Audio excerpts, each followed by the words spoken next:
पांच खबर पैनी नजर। हमारे इस खास कार्यक्रम में आपका स्वागत है। मैं हूं आपके साथ दिनेश कुमार। चलिए दिन भर की पांच बड़ी खबरों पर नजर डालते हैं जिन्होंने देश दुनिया की मीडिया में अपनी जगह बनाई। नासा के स्पेस एक्स से धरती पर सकुशल लौटी सुनीता विलियम्स, परिवार से मुलाकात का इंतजार।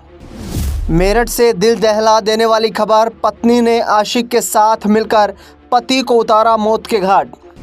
पश्चिम बंगाल के सीएम ममता बनर्जी पर शुभेंदु अधिकारी का हमला, बोले बंगाल बन जाएगा कुछ दिनों में बांग्लादेश। मध्य प्रदेश में प्रदेश अध्यक्ष को लेकर बीजेपी में बवाल, ज्योतिरादित्य सिंधिया के कई करीबी नाराज। हरियाणा में भ्रष्टाचार के मुद्दे को लेकर हुड्डा अनिल विज में तीखी बयानबाजी, सदन में मचा भारी बवाल। सुनीता विलियम्स और बुच विल्मर, इन दोनों अंतरिक्ष यात्रियों ने फ्लोरिडा में धरती पर अपनी वापसी की है। दरअसल आपको बता दें कि नासा के स्पेस एक्स विमान से अंतरिक्ष से ये दोनों अंतरिक्ष यात्री वापस धरती पर लौट चुके हैं। महज 8 दिनों की यात्रा पर निकले सुनीता विलियम्स और बुच विल्मर वहां पर अंतरिक्ष में जाकर फंस गए थे। उसके बाद करीब 9 महीने का लंबा वक्त लगा, लेकिन सकुशल सफलतापूर्वक धरती पर इनकी लैंडिंग हो गई। सुबह करीब 3:27 पर दोनों अंतरिक्ष यात्री स्पेस एक्स विमान के अंतरिक्ष यान से धरती पर लौटे और फ्लोरिडा में उनकी एंट्री हुई। देखिए हमारी खास रिपोर्ट। नासा के अंतरिक्ष यात्री सुनीता विलियम्स और बुच विल्मर 9 महीनों बाद स्पेस से पृथ्वी पर लौट आए हैं। बीते साल जून में दोनों अंतरिक्ष में गए थे। उनका ये मिशन तकनीकी दिक्कतों और शेड्यूल में बदलाव के चलते काफ़ी चुनौतीपूर्ण रहा है। कई तरह की दिक्कतों की वजह से कुछ दिन का ये मिशन 9 महीनों लंबा हो गया है। ऐसे में लगातार 59 साल की सुनीता विलियम, 62 वर्षीय बुच विल्मर की धरती पर वापसी का इंतज़ार हो रहा है। ये इंतज़ार भारतीय समय अनुसार बुधवार तड़के 3:27 बजे तक खत्म हुआ है। सुनीता और बुच विल्मर का फिलहाल ह्यूस्टन में जॉनसन स्पेस सेंटर ले गया है। सेंटर में दोनों एस्ट्रोनॉट कुछ दिन तक स्वास्थ्य जांच के लिए रहेंगे। ये भी अंतरिक्ष यात्रियों की वापसी के बाद की एक नियमित प्रक्रिया है। नासा के डॉक्टर उन्हें घर जाने की अनुमति देने से पहले उनकी पूरी तरह जांच करेंगे। अगले कुछ दिन में दोनों की घर जाने को इजाज़त मिल सकती है। उत्तर प्रदेश के मेरठ से एक दिल दहला देने वाली खबर सामने आई, जहां लंदन में रहने वाले सौरभ राजपूत ने अपनी पत्नी मुस्कान रस्तोगी का जन्म दिवस मनाने के लिए, खुशियां बांटने के लिए लंदन से दिल्ली की फ्लाइट ली और वह अपने घर पहुंचा, लेकिन पत्नी को कुछ और ही मंजूर था। दरअसल आपको बता दें कि यहाँ पर सौरभ राजपूत की पत्नी मुस्कान रस्तोगी ने अपने आशिक के साथ मिलकर जन्म दिवस की उस रात को अपने पति सौरभ राजपूत का कत्ल कर दिया। उसके टुकड़े करके एक टैंक में भर दिया और उसके बाद उसकी पुताई कर दी गई। पुलिस ने इस पूरे मामले की खोजबीन करते हुए कार्रवाई की है। देखिए खास रिपोर्ट। उत्तर प्रदेश के मेरठ से एक दिल दहला देने वाली खबर सामने आई है। मेरठ के ब्रह्मपुरी थाना क्षेत्र में हुए सौरभ राजपूत हत्याकांड में एक बड़ा खुलासा हुआ है। दरअसल आपको बता दें कि सौरभ राजपूत लंदन में मर्चेंट नेवी में नौकरी करता था। वह अपनी पत्नी के जन्म दिवस के अवसर पर भारत वापस लौटा था। दरअसल आपको बता दें कि सौरभ शर्मा की मौत की कातिल उसकी पत्नी ही निकली, जिसने अपने आशिक के साथ मिलकर के अपने पति की हत्या की वारदात को अंजाम दिया। बता दें आपको कि सौरभ को खाने में नशीली गोलियां दी गई, जिसके बाद वह बेहोश हो गया। इसके बाद मुस्कान ने साहिल का हाथ पकड़कर उसके सीने में चिकन काटने वाले चाकू से वार किया और उसके बाद उसके टुकड़े करके एक टैंक में भर दिया गया। ऊपर से उसे सीमेंट से चिनवा दिया गया, जिसके बाद लगातार अब पुलिस इस मामले की बड़ी परतें खोलने में जुटी हुई है।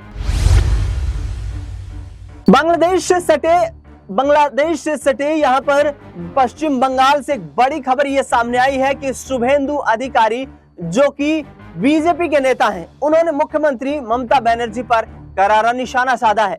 शुभेंदु अधिकारी का कहना है कि बंगाल कुछ दिनों में बांग्लादेश बन जाएगा। दरअसल इस पूरे मुद्दे को लेकर सियासत काफी गर्म हो रही है। आपको बता दें कि होली के अवसर पर सेंथिया नामक जगह पर कुछ उपद्रवियों ने हंगामा किया और उसके बाद यह हंगामा इतना बढ़ा कि दो समुदायों के बीच टकराव की स्थिति पैदा हो गई। इस पूरे मामले को लेकर यहाँ पर टीएमसी सरकार को घेरने का काम शुभेंदु अधिकारी ने किया है। उनका कहना है कि आगामी वक्त में पश्चिम बंगाल की सरकार यहाँ पर ममता बनर्जी के आतंक शासन से मुक्ति पाना चाहती है। सुनिए किस तरीके से इस पूरी रिपोर्ट में खुलासा किया गया है। पश्चिम बंगाल भाजपा नेता शुभेंदु अधिकारी ने एक बार फिर ममता बनर्जी की तृणमूल सरकार के खिलाफ आवाज उठाई है।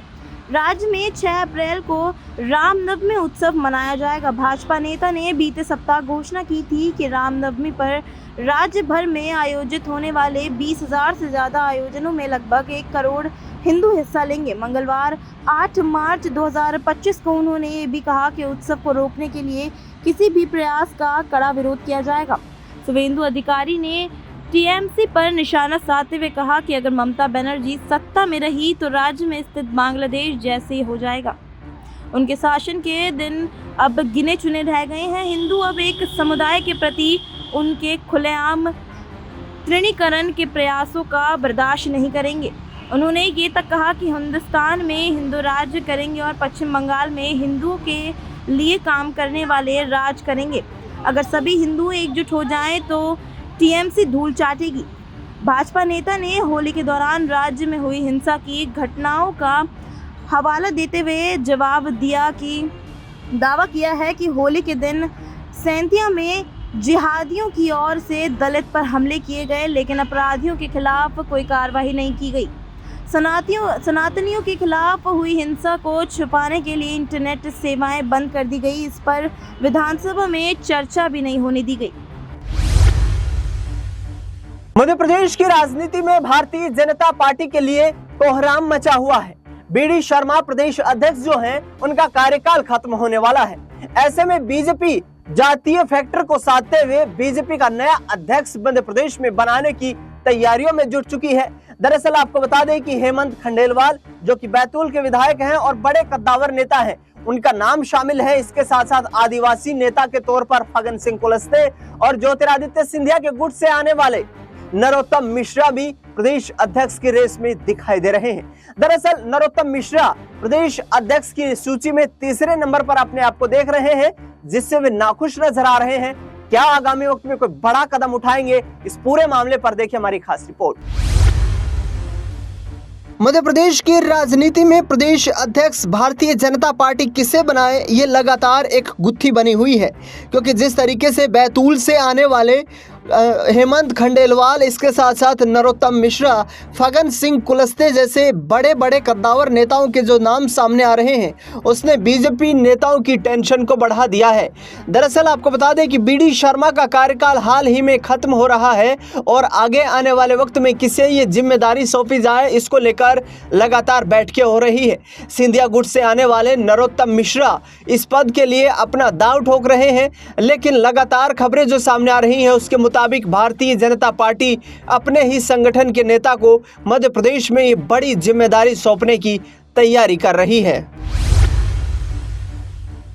हरियाणा में विधानसभा का सत्र चल रहा है और इस विधानसभा सत्र के बीच जमकर पक्ष और विपक्ष के बीच हंगामा भी देखने को मिल रहा है। दरअसल एक दूसरे नेता बयानों के जरिए अपने विपक्षियों का सीना छलनी करने में जुटे हुए हैं। दरअसल आपको बता दें कि 2008-9 में हुड्डा सरकार के दौरान हुई एक पुलिस भर्ती को लेकर सदन में हंगामा मच गया। उसके बाद सबसे वरिष्ठ नेता रघुवीर सिंह का ध्यान भूपेंद्र सिंह हुड्डा, अनिल विज, मुख्यमंत्री नायब सिंह सैनी और शिक्षा मंत्री महिपाल ढांडा के बीच जमकर बयानबाजियां हुई। इस पूरे मुद्दे को लेकर के सदन में जमकर हंगामा हुआ। उसके बाद विधानसभा स्पीकर हरविंदर कल्याण को सदन की कार्यवाही को स्थगित करना पड़ा। देखिए किस तरीके से हंगामा हुआ और ये खास रिपोर्ट क्या कुछ कहती है। पूर्व मुख्यमंत्री भूपेंद्र सिंह हुड्डा सरकार के समय 2008 से 2009 में हुई पुलिस इंस्पेक्टर की भर्तियों को लेकर बुधवार को विधानसभा में जमकर हंगामा हुआ। भाजपा ने नौकरियों में भाई भतीजेवाद करने पर पर्ची खर्ची के मुद्दे पर कांग्रेस को घेरा। इस मुद्दे पर दोनों पक्षों के बीच काफी देर तक टकराव हुआ, जिसमें सदन में कार्यवाही करीब 15 मिनट तक रुकी गई। तनावपूर्ण स्थिति के बीच पूर्व स्पीकर डॉक्टर रघुवीर सिंह कादियान ने की विधानसभा अध्यक्ष हरविंद कल्याण के साथ तीखी बहस भी हुई। बिजली मंत्री अनिल विज की हुड्डा के प्रति की गई टिप्पणी से और भी गर्मा गया। नारेबाजी करते हुए कांग्रेस के कई विधायक स्पीकर के आसन के सामने पहुंच गए। इस मुद्दे पर कांग्रेसियों ने वॉकआउट भी किया। जब ये पूरा विवाद हुआ उस समय पूर्व मुख्यमंत्री भूपेंद्र सिंह हुड्डा सदन में मौजूद नहीं थे। इसके साथ साथ अनिल विज की उम्र को लेकर जमकर बवाल हुआ, जिसके बाद हुड्डा अनिल विज ने एक दूसरे पर तंज कसा। तो आपने देखा, इन तमाम बड़ी खबरों ने देश दुनिया की मीडिया में अपनी जगह बनाई। और अब हमारा इस खास कार्यक्रम में फिलहाल के लिए इतना ही। आपकी क्या इस पूरे मुद्दे पर राय प्रतिक्रिया हमें कमेंट बॉक्स में जरूर बताएं। देश दुनिया से जुड़ी तमाम बड़ी खबरों के लिए देखते रहिए SPN 9 न्यूज़।